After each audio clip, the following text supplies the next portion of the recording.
Good afternoon, everyone. Today we are discussing U.S.-Turkey relations, challenges and opportunities ahead of the G20 summit. This weekend, as you all know, there will be a G20 summit in Rome, and the following day there will be a climate summit in Glasgow, and U.S. President Joe Biden and Turkish President Recep Tayyip Erdogan are supposed to meet in probably Glasgow or Rome, or I, I don't know the exact schedule, but there will be a meeting.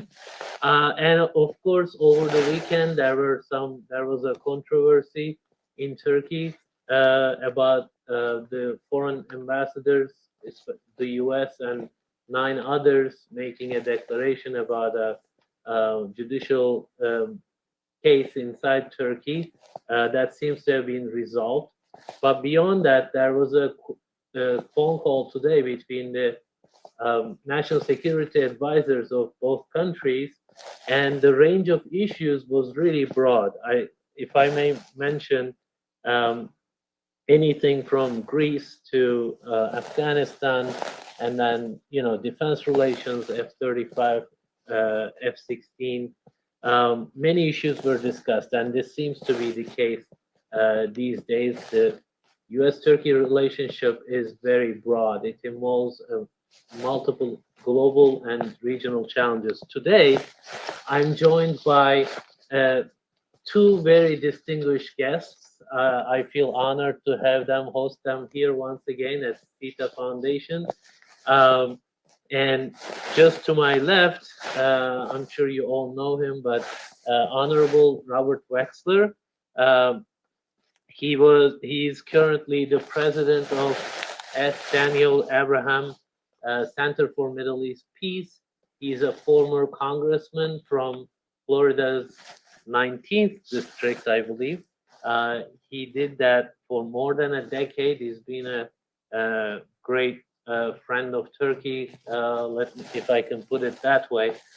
He has a long, distinguished career, and we welcome him here. Just to his left, Ambassador James Jeffrey has a distinguished career in diplomacy. He's currently with the Wilson Center. He's the chair of the Middle East program there.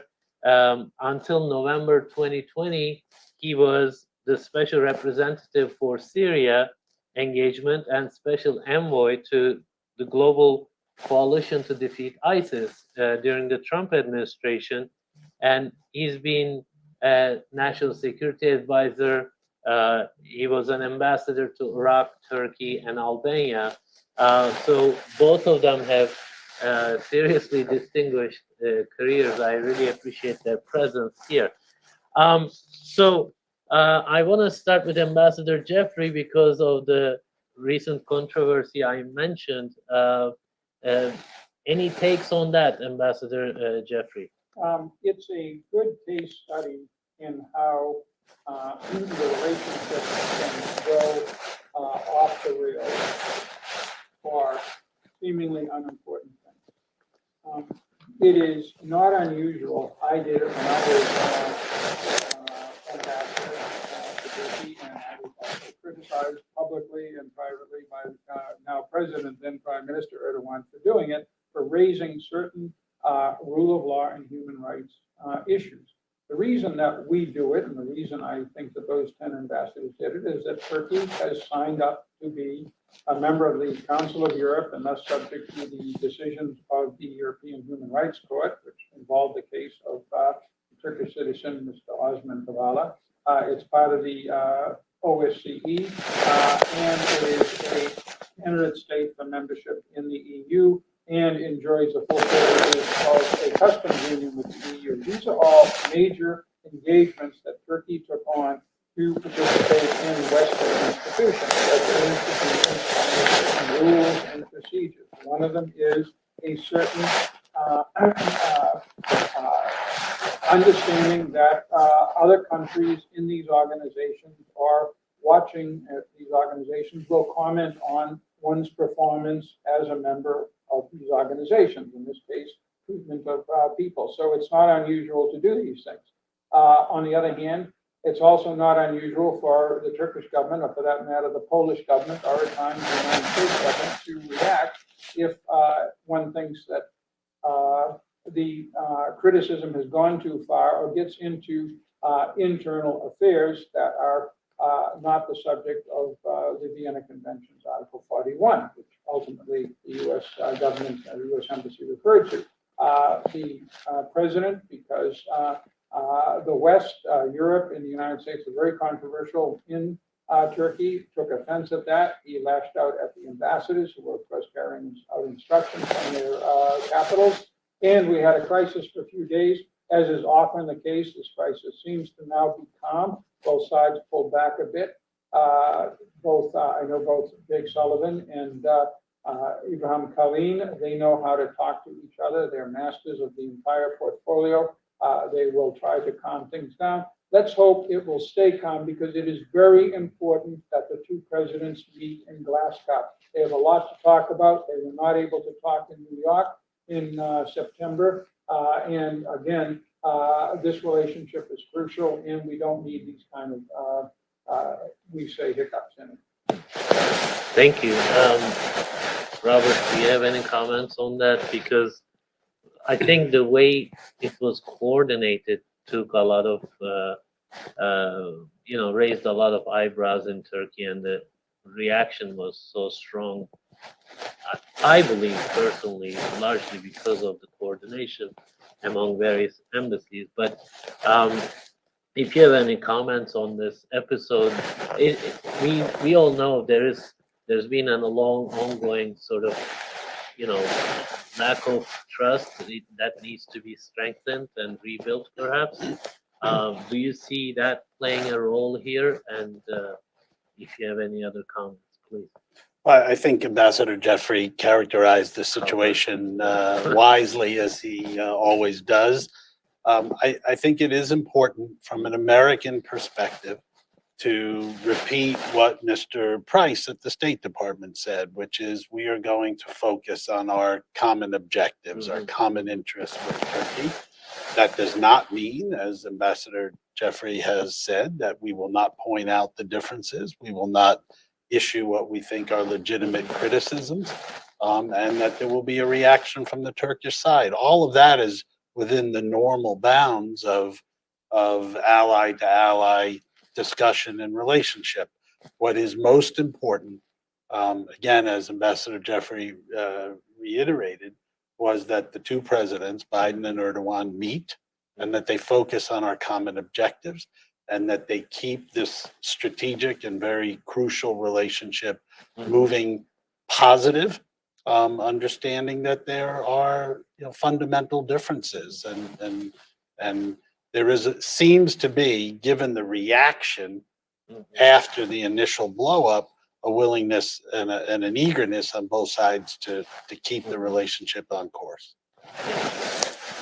So let's try to turn to those areas of disagreement, as you mentioned. As we all know, there was the Russian S-400 systems that were bought by Turkey. Congress imposed sanctions on those. Sanctions, to many experts, were rather limited. It was more focused, perhaps. And there was also the broader context of Congress trying to limit what President Trump was able to do or could do in his relationship with Russia. There were a lot of, as we remember, firestorms and sensitivities around anything related to Russia, and Turkey came into that picture and targeted intensely by congressional members.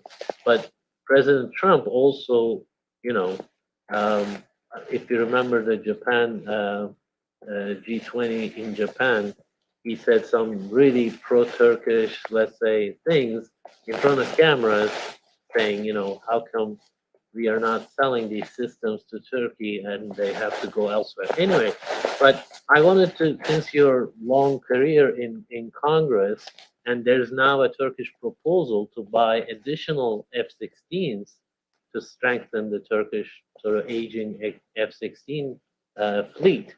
And there has been letter by a few, let's say, House members who signed already. They're definitely opposed to any of to seeing any kind of sales to Turkey on that front. So how do you expect that dynamic to play out? Well, there's a long history of congressional concern regarding Turkey and arms sales and so forth. This is not a new development. This is decades long. So I think we do need to put it into its historical perspective. Having said that, though, those that are most concerned about American arms sales to Turkey have more weapons, political weapons, to use in the argument, given the Turkish decision to buy the S-400 missile system from Russia, and also keeping open, if I understand it correctly, the possibility of buying yet another round of Russian missile systems, which would just aggravate the situation. Having said that, though, moving the discussion from the F-35 to the F-16s, and if I understand it correctly, it's a two-part potential deal, refurbishing Turkey's existing F-16 fleet and purchasing new ones. That puts some weight on the positive end of the equilibrium, meaning that that would be a very significant sale of American weapons, a very significant boost to the American industries that would be impacted positively by the sale. And it would anchor strategically, yet again, Turkey more firmly in the West, more firmly in NATO. And I'm not suggesting that they're not anchored strongly in NATO, but as in every relationship, it takes an ongoing effort. So I think all of us, no matter whether we are comfortable with the sale to Turkey or those that are less comfortable, should celebrate the fact that there may be the opportunity to engage with Turkey on a weapons system that they already have and that they are a crucial partner with us in terms of NATO. We also need to take into consideration, and Ambassador Jeffrey is an expert on these questions, the regional implications of those sales or non-sales. And again, whether it's Republicans or Democrats, whatever anyone thinks of American policy in Afghanistan for the past year, Turkey plays a more potentially prominent role as we go forward. And it's very important that our defense industries and our defense establishment increase their ties and continually do business together. So I think while, yes, there will be no doubt significant voices either offering potential criticism or outright opposition to sales to Turkey, if the Biden administration decides, and if the Pentagon weighs in a significant fashion, and if the private sector joins in that policy, that ultimately there will be the votes on Capitol Hill to prevail in terms of cementing that type of arrangement, if in fact. Ambassador, please. There's a problem having Robert Wexler and Jim Jeffrey on the same panel is that we are going to spend a good part of the hour disagreeing with each other, and I agree on this. With one exception, I'll get to in a second in the F-35, because this is a complex question.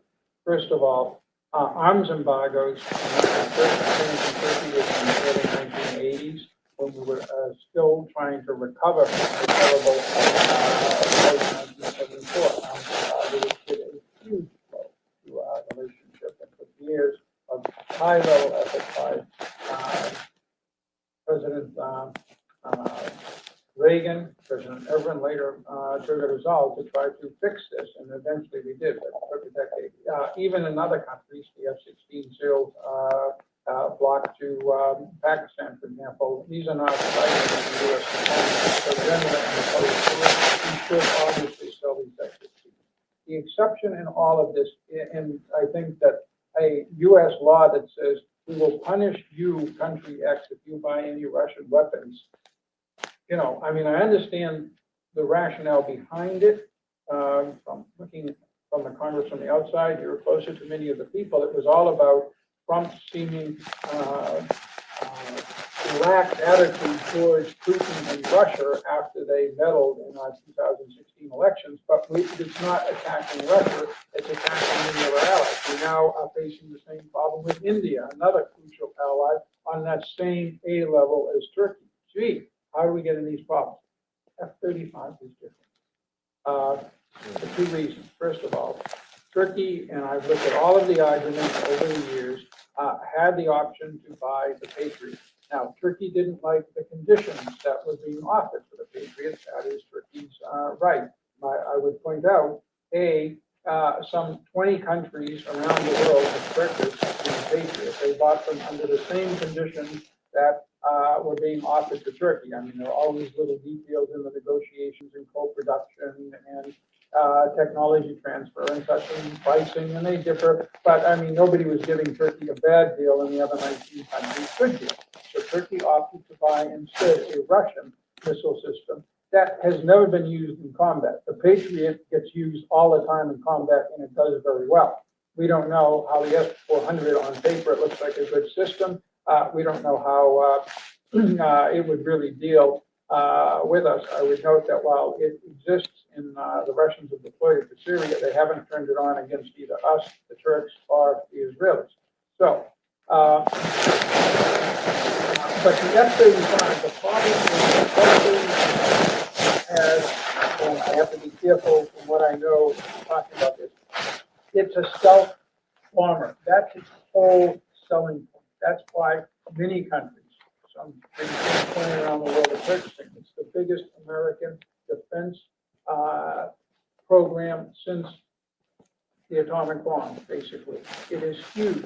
All three services of the United States, all of our allies, and it has fifth generation stealth capabilities that our potential or real opponents cannot hope to meet. The problem is there are ways, as a Syrian anti-aircraft missile detachment learned in 1999 in the war over Kosovo, there are ways to shoot down even stealth fighters.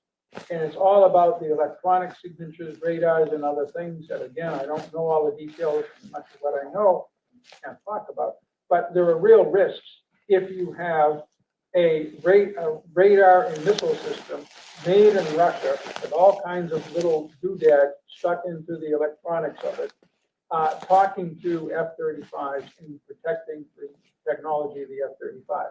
So the United States, for real reasons, not anger at Trump and Putin reasons, had to cancel the F-35 purchase. And this is a real blow both to us, because Turkey was a major purchaser. It was a major production center for it. And it's also a blow for Turkey because it needs, look how effectively Turkey has used its F-16s in various conflicts over the last 30 years.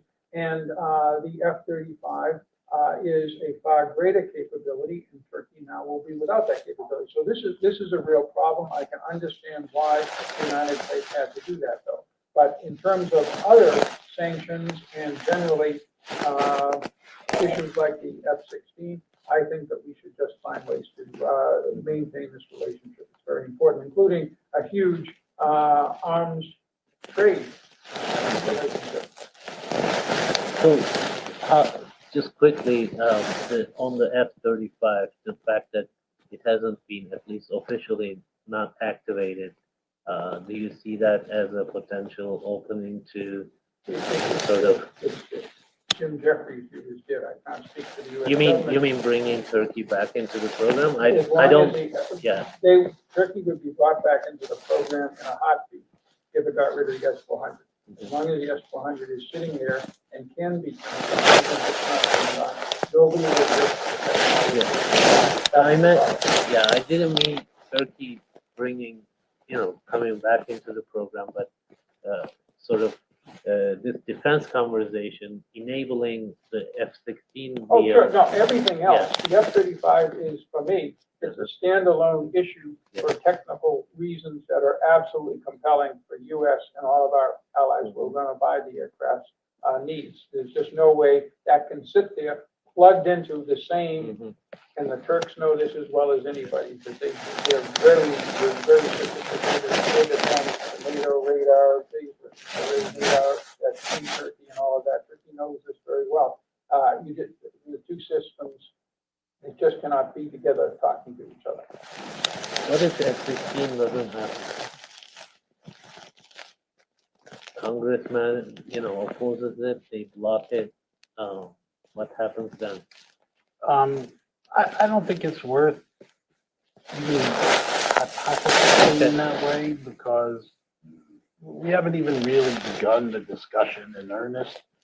Obviously, if it were to come to pass, the Biden administration and the Erdogan administration, that means that a great deal of understandings will have been met. And that means that the private sector will no doubt be engaged in a very significant way. We would have to, I think, rightfully add up what are the economic implications. We should not be blind to them. Those are not the only considerations. But once you start considering all of those factors, particularly the jobs that would be created, very well-paying jobs in the United States, and hopefully amongst our allies as well, I think the weight of the equity at that point, balanced against what it means for the totality of the American-Turkish relationship, both if the sale were to go through, or conversely, the hypothetical you lay out, if it were not to go through, I'm confident that wiser heads would prevail both in the administration and in Congress. And it would go through. One point that Ambassador Jeffrey makes that is a bit beyond this discussion, but it's a fascinating point, and that is that the S-400s are not, in fact, in the turned on, as Ambassador Jeffrey said. And no doubt there may be very many reasons for that, but I suspect, particularly in the context of Syria, that one of the concerns that the Russians have is the minute the Israelis beat that technology, and I have absolute confidence that they would figure out how to beat it, then the market value of the S-400 goes way down. So, it's better it's not activated? Is that... Well, we'll leave it at that, but Okay. I suspect that may be a factor. And even if they don't, if you turn it on, we start collecting on it, other people start collecting on it, we start trying to figure out what it is. That's the problem with any one of these. Just to sort of recap the Turkish side's argument on that the Patriots being pulled out of Turkey was without informing Turkey or giving very short notice by the Obama administration, really created this anxiety. And at that time, there was debate that the U.S. decided there were no longer serious sort of threats from Syria, so they needed to pull the Patriots that had been deployed along the Turkish border with Syria. In fairness, though, that was a NATO deployment. Turkey asked NATO to come Yes. to defense, and NATO set up a Holland, program. yeah. We weren't the only country that had Patriots there. Other countries had Patriots there and kept them on. They were there, I think, a year ago. They can still be there from at least one other country. But the point is Turkey right that we pulled them out without giving them much notice? Absolutely. And that's another subject for the Saudi Crown Prince, who had Patriots in his country pulled out without much notice, to talk with President Erdogan in the next discussion. We make lots of blunders, and I've been doing this my whole career. There's no way to fix it. When we make military moves, despite highly sophisticated coordination within the U.S. government, and I was responsible for much of it when I was working in the White House, we constantly make military moves without notifying our partners and allies. Look at the French on the submarine sale. Look at all of NATO on our Afghanistan withdrawal. This is a flaw of ours, and we all recognize it. We try to fix it. Having tried and been involved in many of these things, it's basically unfixable. But it should not be, a reason to, because there are many other things we do that other people won't do that are very good, or can do that others can't do that are very good. The price you pay with us is we blunder around on our military decisions, deploying in or pulling out without correct consultation with our allies and friends. This is a core flaw of the United States, to be honest. It's the single biggest one I've been able to see in our political military relations around the world since I've been doing this in the mid-80s.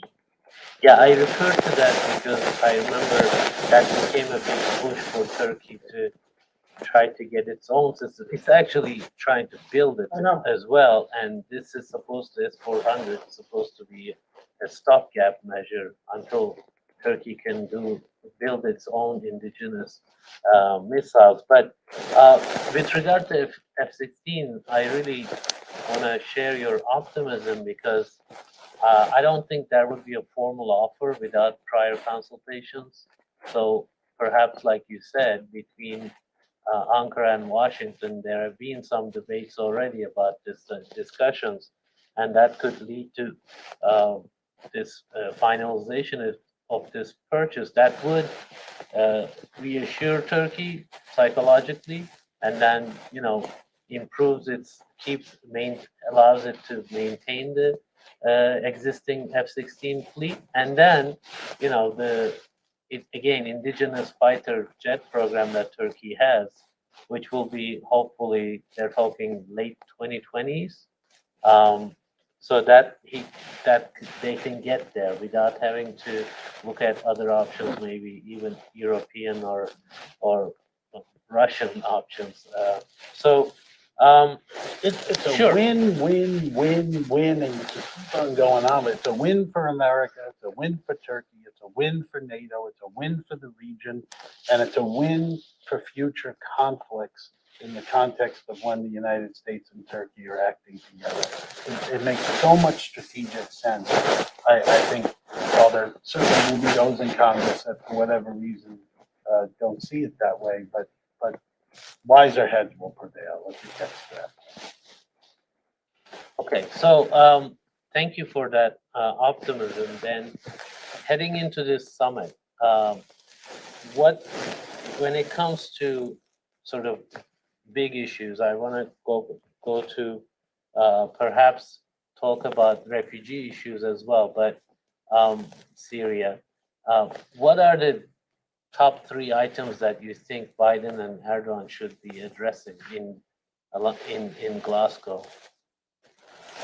If I were President Biden, I would want to talk a great deal about Afghanistan, given the precarious way in which we move and the stakes of maintaining some degree of influence in Afghanistan with our partners. And Turkey hopefully will be one of those partners that plays a more positive role given the treacherous circumstance there. I would want to talk about Iran if I were President Biden, seeing the difficulty in terms of our engagement with Iran in the context of Iran's pursuit of nuclear weapons and its thus far inactivity, Iran, in terms of engaging with the United States and in terms of getting itself back into compliance with the original nuclear agreement. I think it's extremely important that the Biden administration coordinate with Turkey on what will be the American response if and when one of 2 things happen. Either we do go to negotiations with Iran, which I don't think is necessarily likely, but if we do, and somehow we miraculously come up with an agreement, I'm highly confident that Iran will break that agreement. Or 2, more likely, we don't have an agreement. I think it's time that the United States needs to have serious discussions, not just with Israel and with the Gulf states, but with President Erdogan on what will be our outcome, what will be our option when Iran either breaks a new agreement or doesn't reach a new agreement. And Turkey will be significant in terms of our ability to rally the region or not. Those would be, in my mind, the 2 most pressing. Of course, the reason, the second reason for being there is climate. And that's a huge, obviously, priority for the Biden administration. And Turkey, along with others, can play a very significant role. Thank you. I'll let Ambassador Jeffrey talk about Syria and the things that he is uniquely qualified to talk about. Yeah, I'm no more specific about it. But, from the Turkish side, it would help very much if they could get the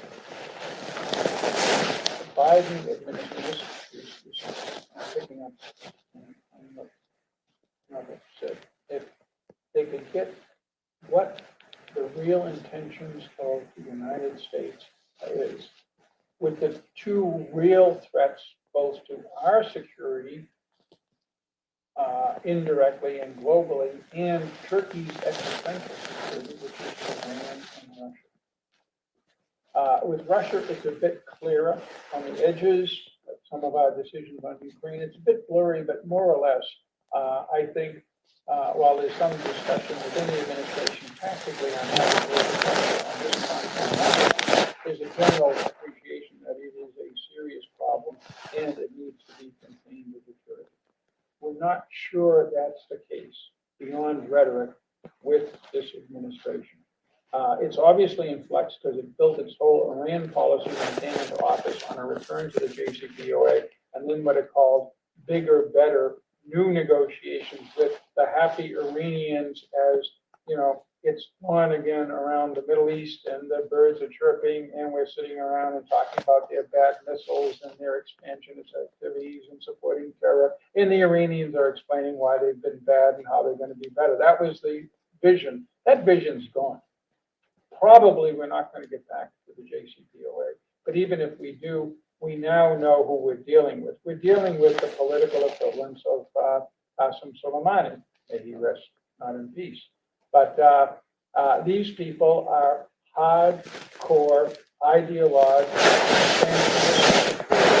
for the policy that the Iranian revolutionary government has since 1979 throughout the region, and they've had considerable success. Best example recently, of many, is the absolute destruction of Lebanon right before our eyes due to Hezbollah and Iran.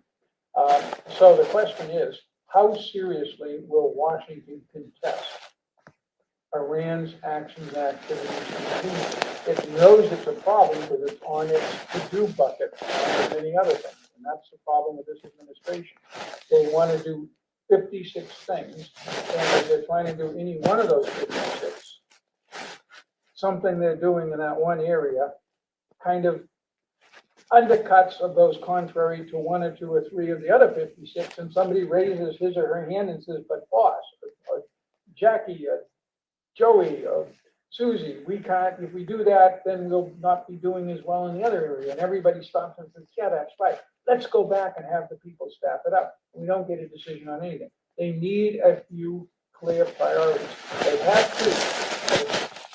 The congressman said climate is very, very high, and it should be. And China is very high, and they're pretty close to real hardcore, the American foreign policy I like positions on China, most recently the submarine deal and the AUKUS thing. This is the America that I recognized under Kissinger and under some of the under Bill Clinton at his best. This is America kicking ass.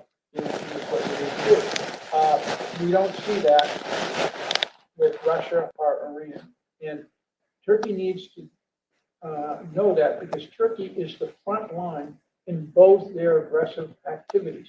They're being surrounded by Russia in Syria and Libya to the south, in the Black Sea, the Mediterranean, and the Caucasus to the north. Iran is a more direct geographic threat, basically, to Turkey's south in Iraq, Syria, and Lebanon. They've got strong positions in all three. What is the American plan, and how does Turkey fit into it? From that flows a lot of other things, like Turkey's relationship with Russia, which is, from Russia's standpoint, believe me, it seems major negative, because when we talk to the Russians, they see Turkey as a major deterrent to Russian freedom of action in that area, and do not see it as a friendly power, believe me.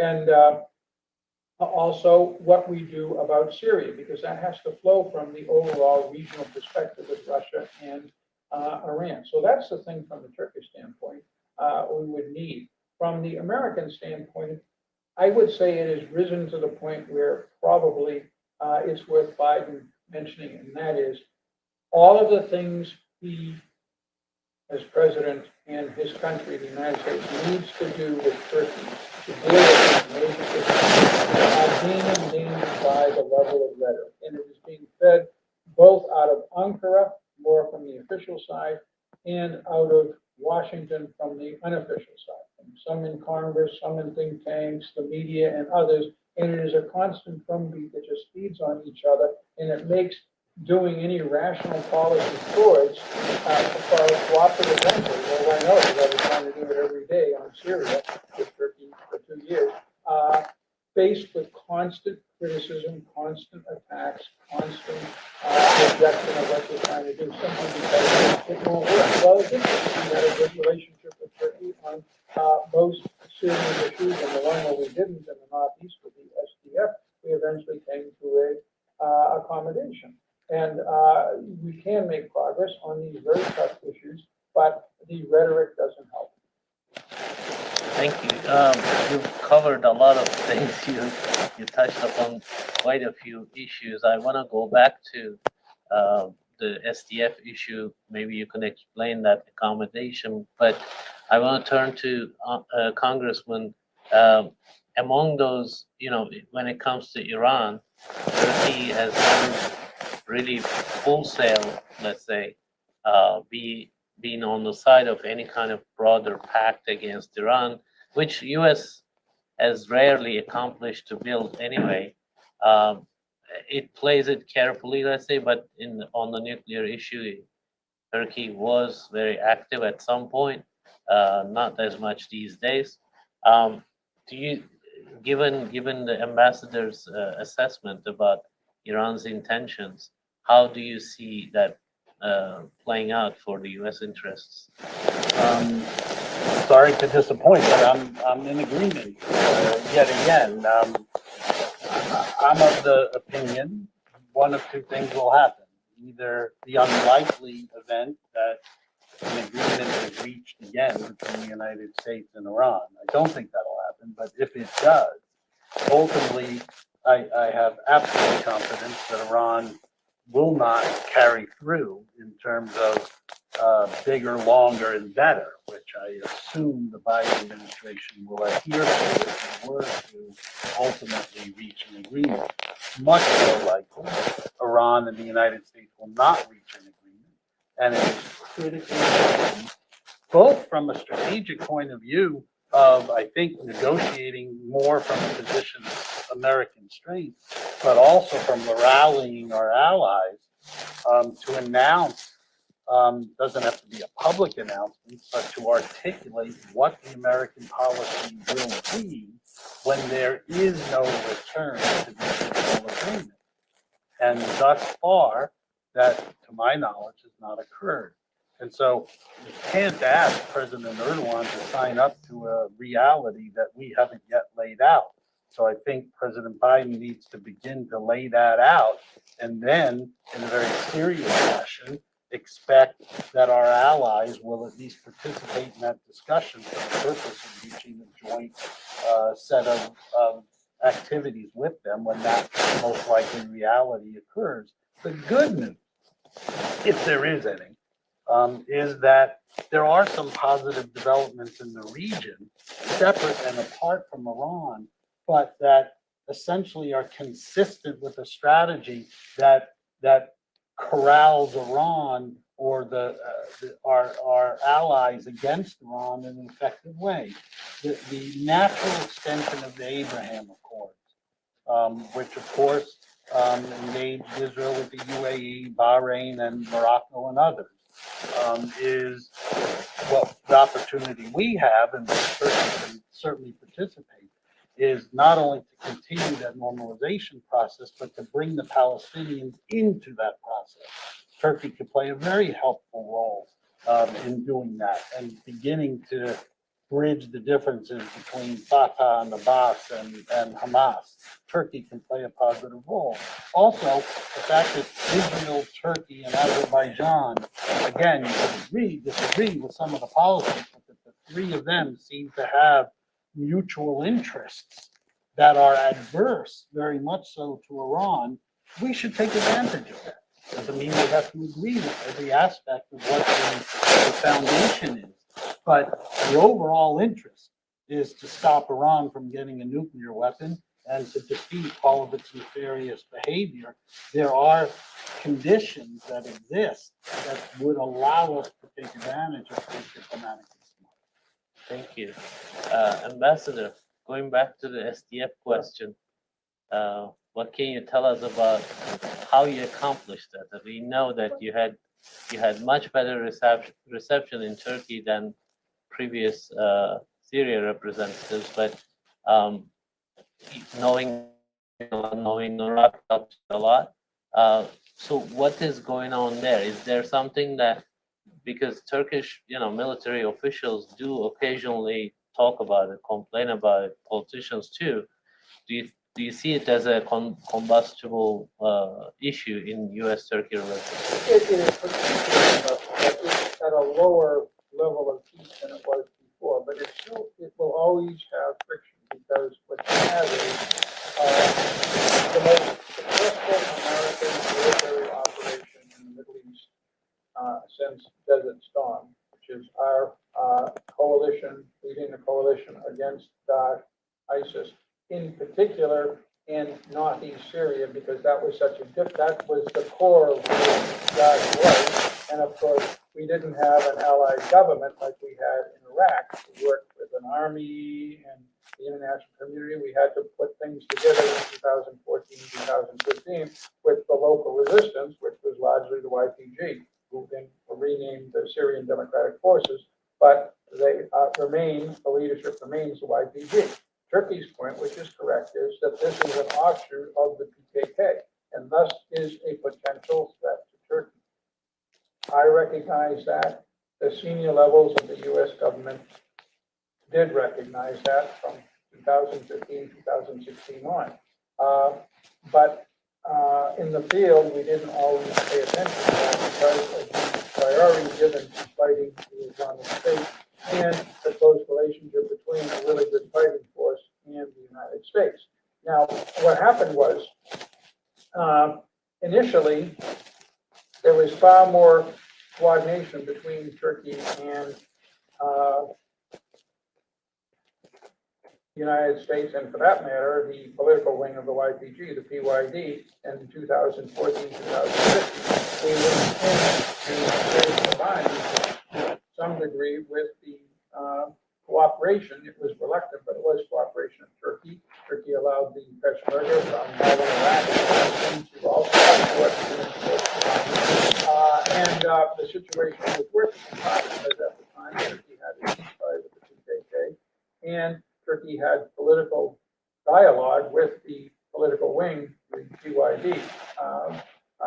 Salah Muslim, Ilhan Ahmed, and others were from time to time in Ankara talking to Turkish officials.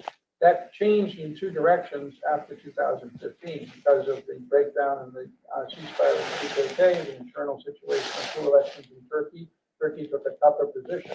Meanwhile, the United States decided, to having such success, to build the YPG, now the Syrian Democratic Defense, Syrian Democratic Forces, up as a Kurdish Arab army and move into Arab areas, including across the Euphrates into Manbij and down along the Euphrates where ISIS had its headquarters in Raqqa. Turkey saw this as an escalation and an increasing threat. They saw the SDF as controlling 30% of Syria and possibly eventually controlling all of the north. Turkey took various military steps, first in 2016, then in early 2018, to block that west of the Euphrates. Then we in Turkey had a number of agreements, first on Manbij, that was successful. Then one in August of 2019 to get the YPG/SDF off of the border in the northeast.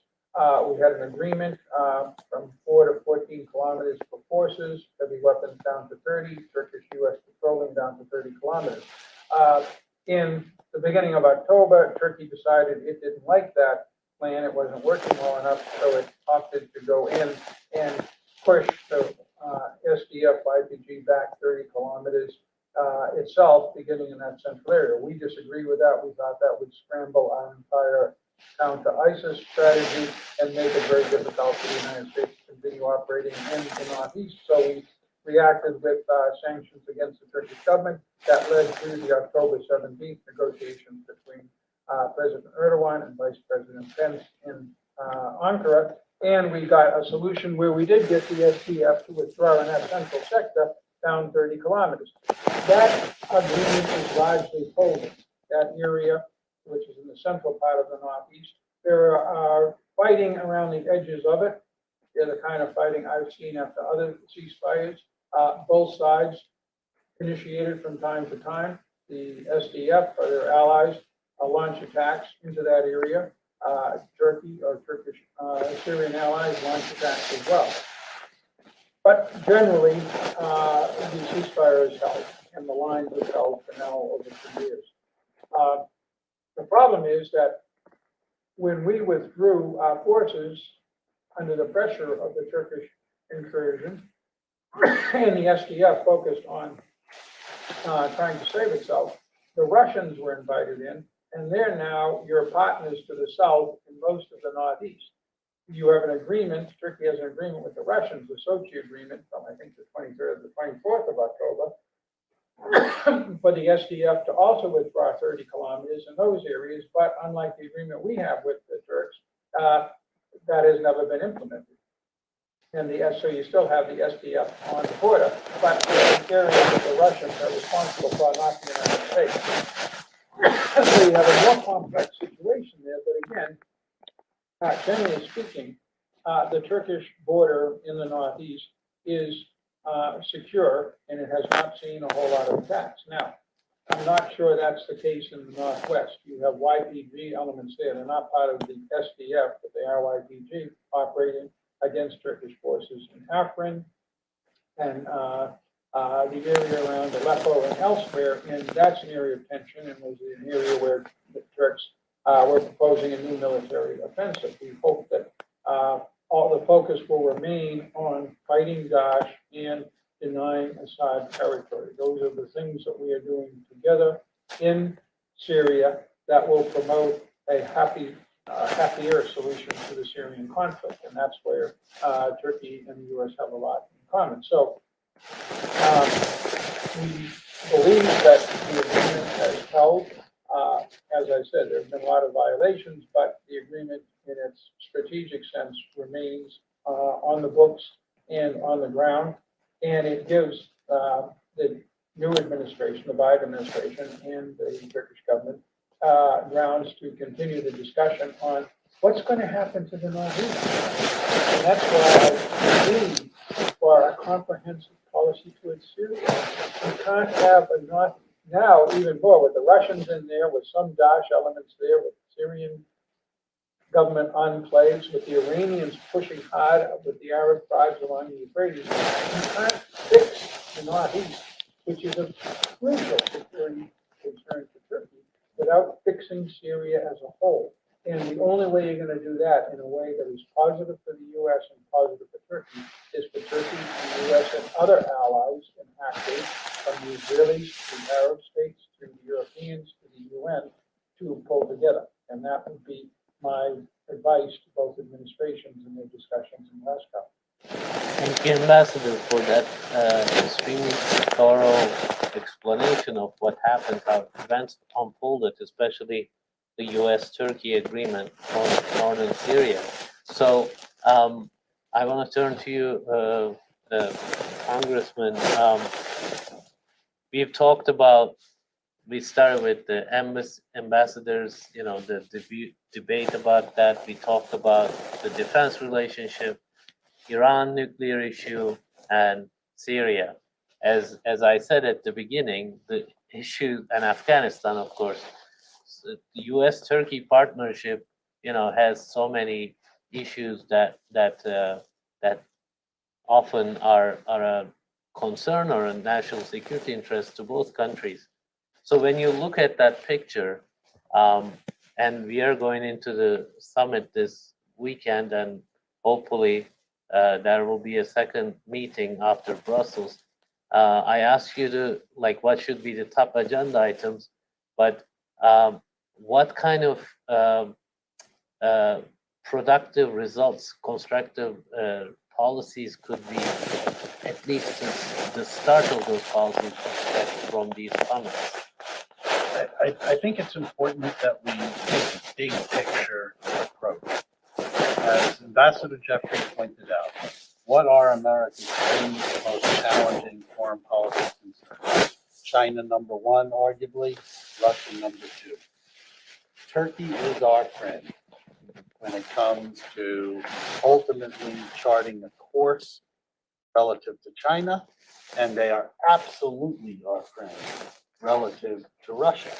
It goes even further than that. Where was President Erdogan last week? I believe in Angola and possibly other places in Africa. We talked to African experts. What did they say is the American challenge in Africa? That China is essentially monopolizing many of the natural resources